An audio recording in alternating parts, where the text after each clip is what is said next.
Hello, love. That's what I want to call you. I feel that we're moving into a space of love, and so that's one of the greetings I'm going to start using. Yeah, I thought it might be necessary to hop on here and talk about what to expect when you are up leveling spiritually. Because we're all doing it. Some of us are kicking and screaming, and some of us are just moving through it with grace and ease, and some of us are finding our way over the bumps that happen, and it's okay. It's okay. We are all shifting through this big up level. Every soul is being up leveled, whatever that means for that soul. I hear from people all the time who are, doing this thing, the spiritual up leveling. I'm doing it all the time.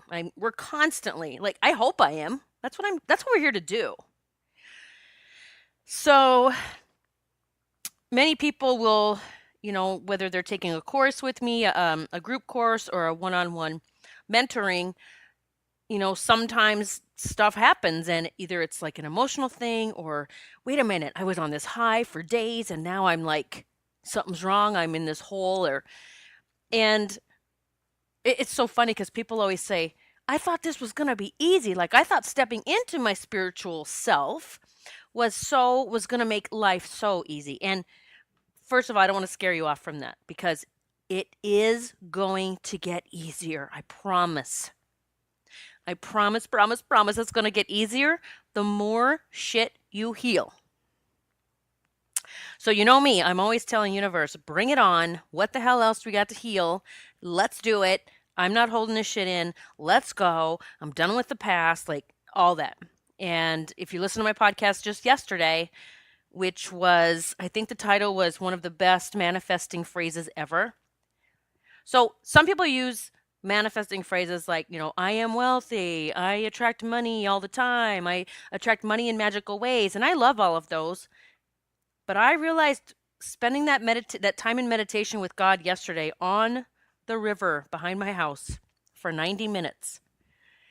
He gave me what I feel is the most powerful manifesting phrase that I have used in a while. Like I'm still blown away because I'm still feeling the effects of starting to use that phrase since yesterday.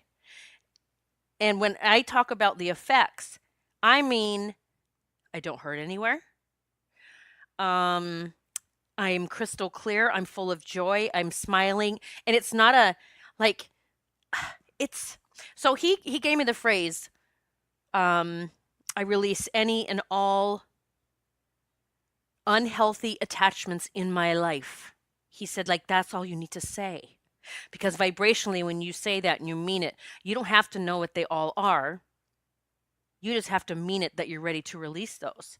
I even turned it into, then I would start saying, today I was saying, like, I release any and all limiting beliefs, whether I'm conscious of them or not. I was saying that actually during yoga. And I try to really, yoga's for yoga. I focus it. I'm in the yoga room. I'm here for my yoga practice. But I found myself saying several of, that phrase. And then the one about I release any and all unhealthy attachments.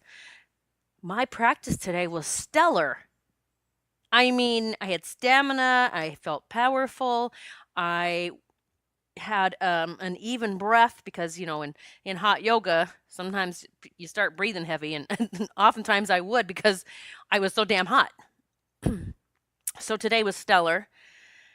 There is something, I hope you can feel it. I hope you can hear it in my voice, feel my vibration. There is something that fucking happened to me since I sat with God the other day.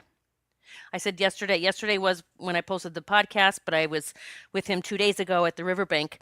I just posted a picture today on Instagram, if you follow me there, and I posted a picture. I have all these tiny little heart rocks displayed on a dinner plate. It's a big dinner plate. And then one big heart rock in my hand. And when I was sitting there meditating with and asking God, guide me. What is it I need to know? Like, help me. Why do I feel this shitty? Because I really did. I was depressed. I was, triggers happened. And that's when God said, this is the phrase you need to say.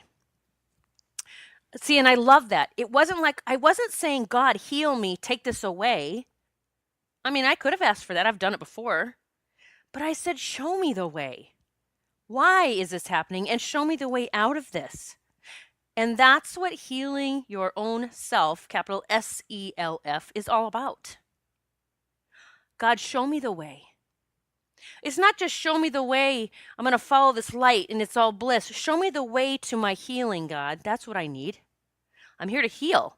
And stop any kind of a conversation with yourself that you have a long way to go.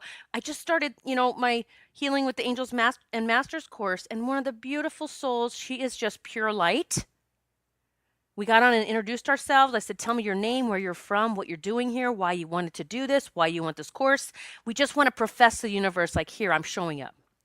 And she said, I know I have a long way to go in my healing. And I said, okay, well, we're going to stop using that phrase. No one in this group is allowed to use that phrase because this can be super easy, and I'm going to show you that it's going to be super easy.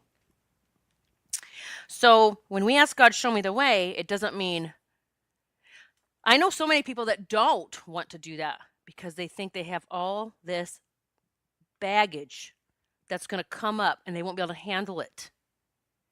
When you're asking God to help you heal, you know He's going to bring it up in the most gentlest way that possible. He's going to say, look, my child, my sweet child wants to heal, and so I want to help them do that. It's not, okay, get ready, because here comes the fucking windfall. All the bullshit you did and la la la la la, these stories. So God's going to help you heal. I promise you. I didn't even ask on the riverbank the other day, make this easy. I just said, show me the way. Show me why I feel this way.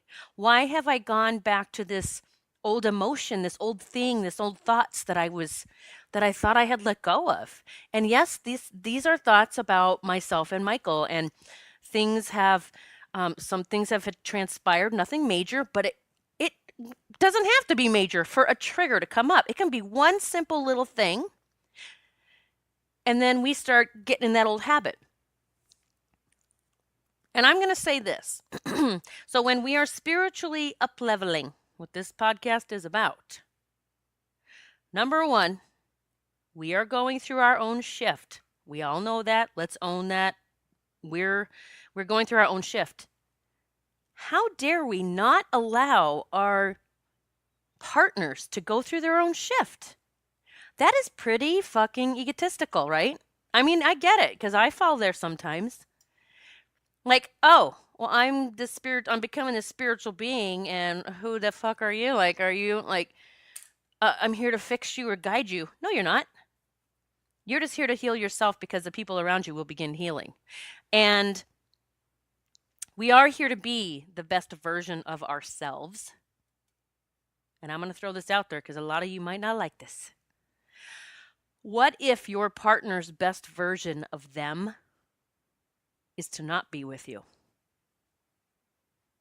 I mean, the same goes for you. What if the best version of you is that you're not to be with your partner you're with now, whether you're together 2 years or 25 years? As you are up-leveling spiritually, which I hope you are, I pray you are, I hear from people so often that listen to this podcast that say stuff just started happening in my life. It's beautiful. I hope it's happening for all of you. But you also have to come from a place of compassion for yourself, but also for those around you, because they are going through their own shifts. They have their own past lives that happened. It might not have always been with you. That's another egotistical bullshit story. They have their own struggles. They have their own resistance to healing.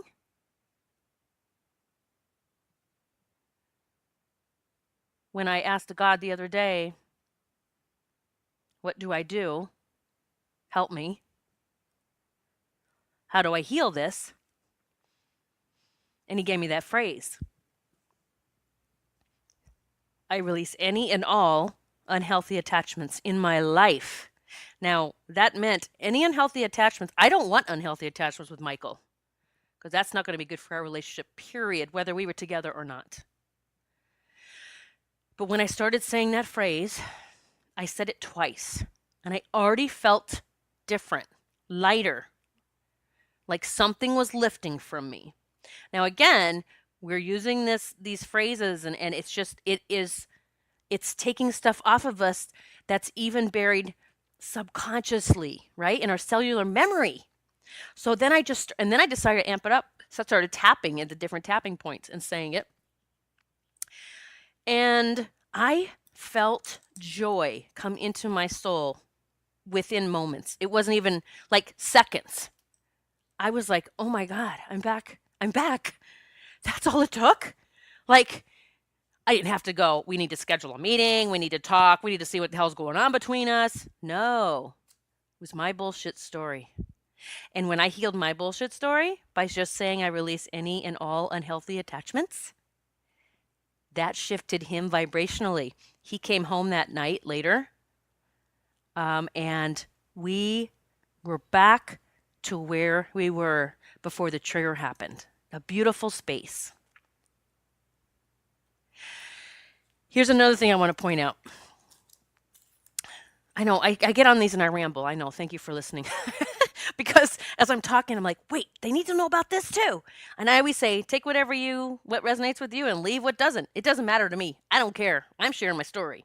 If it helps you, it helps you. If it doesn't, it doesn't. But it definitely has helped me heal. So I'm grateful for that, just for me having this platform to talk. But here's another thing that can happen. Your partners, whether it's your children, your parents, your lover, your spouse, the person you have an affair with, it doesn't matter. Your partners will also have their own triggers show up. And I'm going to pose this. What if, because this is something I got in the meditation too. What if the trigger that so say I thought a trigger happened. So me, he's acting different. Last time this started, we went downhill, right? I'm just going to say that's the trigger.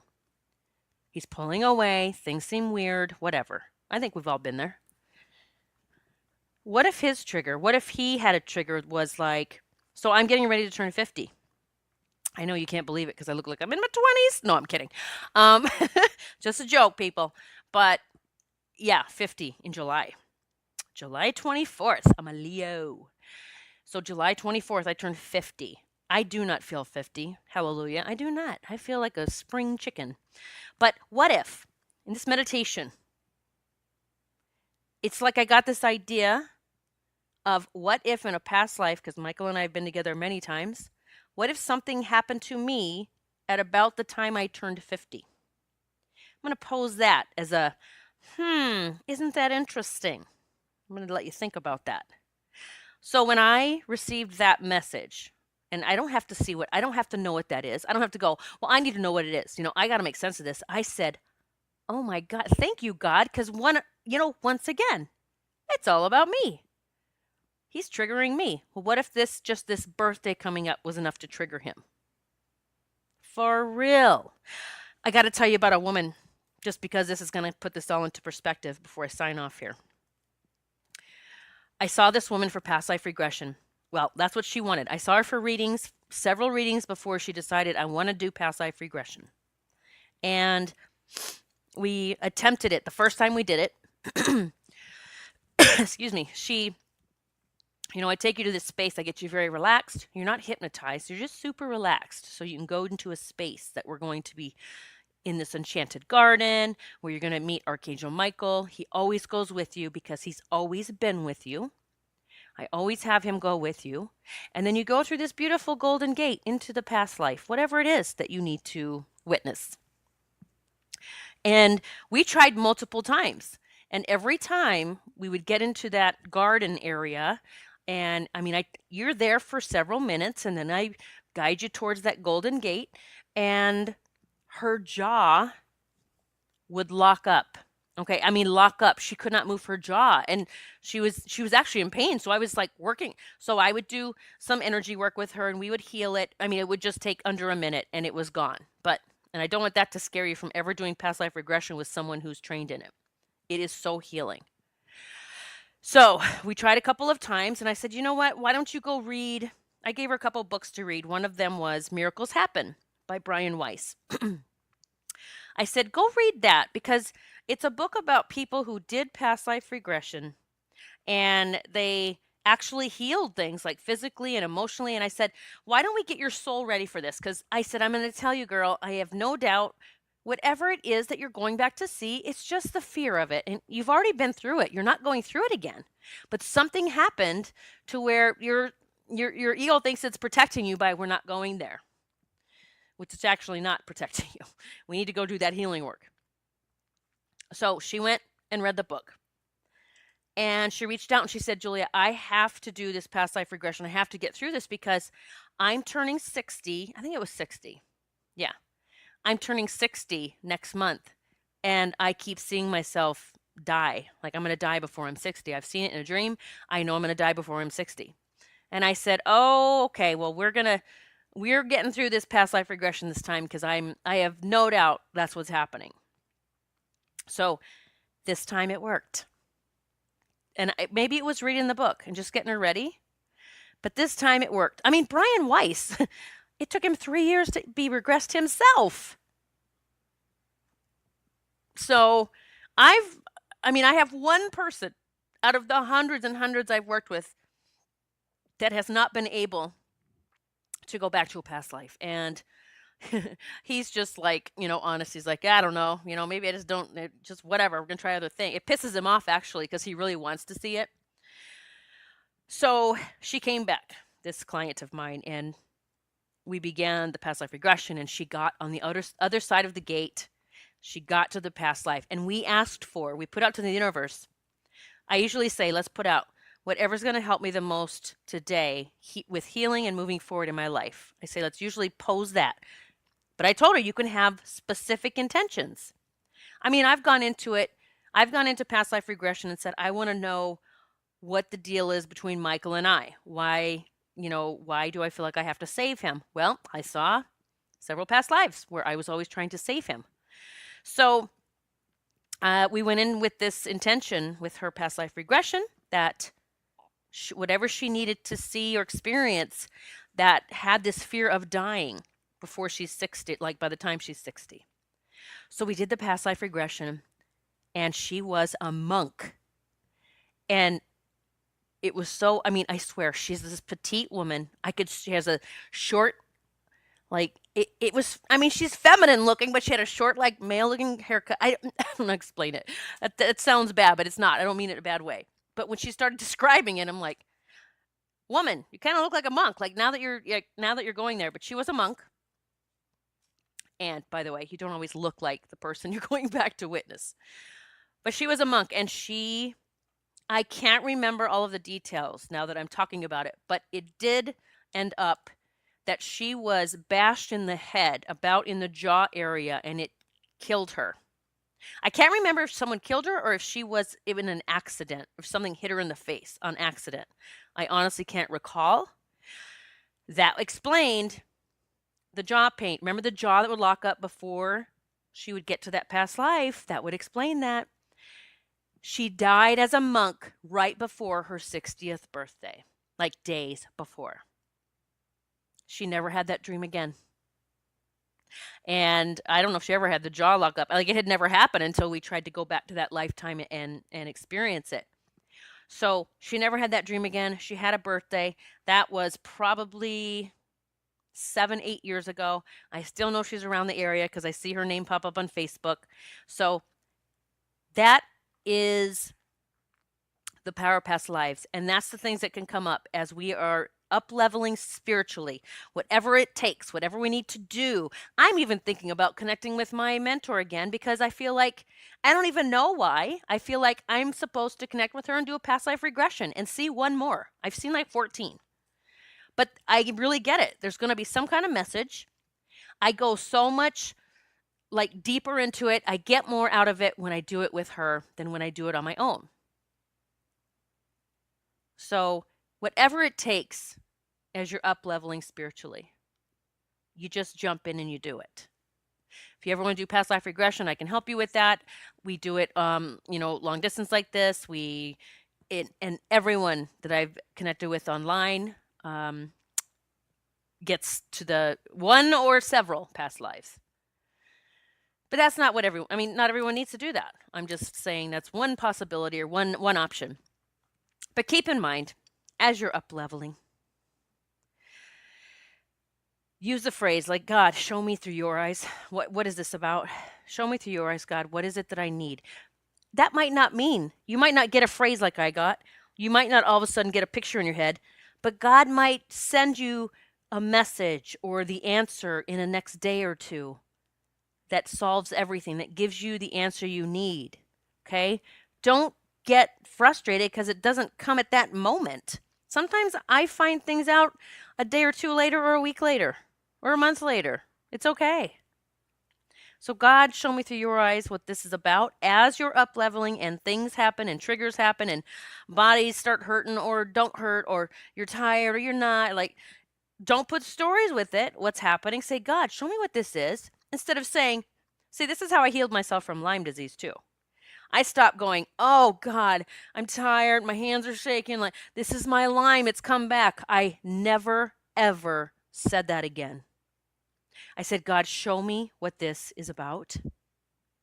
And then he would show me, look, you've been giving too much. You're getting depleted. You need to do more self-care. You need to, seriously, you need to up the cost of your readings because you can't do as many as you want to. You have to do this. You have to eat this. Don't eat this. It wasn't like your Lyme disease is back because I stopped and said, God, show me what this is through your eyes. What's going on? That's a really good way to stop putting stories to everything. God, show me through your eyes. Why is my partner acting weird? He might just say because you're acting fucking weird. Heal your shit. So your partner's isn't that hilarious? It might be your answer. All right, my love. See, I'm calling you my love. Love, love, love. We are here to be channels of love. And we can be a channel of love by being kind and sweet and smiling at people and hugging and doing our healing work and our channeling work. Or we can turn it up a fucking notch by healing our shit and moving throughout our day in the vibration of love at all times. That's what I'm here to help you do. Love does not judge. Love does not judge. So stop judging yourself. Stop judging others. Heal your shit. Get on the badass bandwagon of love. Oh yeah, that's corny. I don't even know that just came out of my mouth. If you want to join my badass love tribe, then hop on my spiritual boot camp and you can come on into our private Facebook group because we are fucking badasses. And we are a soul family coming together. Wherever your soul family is, just connect with your soul family. Ask the angels to bring them in, whoever it is. I'm ready for my soul family. It is time to come together. So many of us have been going it alone. We've been the loner. We felt like we didn't fit in. That's our own bullshit. It's time to embrace community. I am sending massive love to you. If you want to check out the spiritual boot camp, just go to juliatreat.com, my website. And up in the top left, well, there's a few ways you can get there. Top left corner, you'll see work with me. And if you hover over, you'll find spiritual boot camp. I do offer individual mentoring and coaching. I am not sure how much longer I'm going to be offering that. Honestly, I feel like I'm shifting away from that. So if that is something that you wish to do, I wouldn't wait any longer because I may not be offering that much longer. All right. Love you all. And I will talk to you tomorrow. God bless.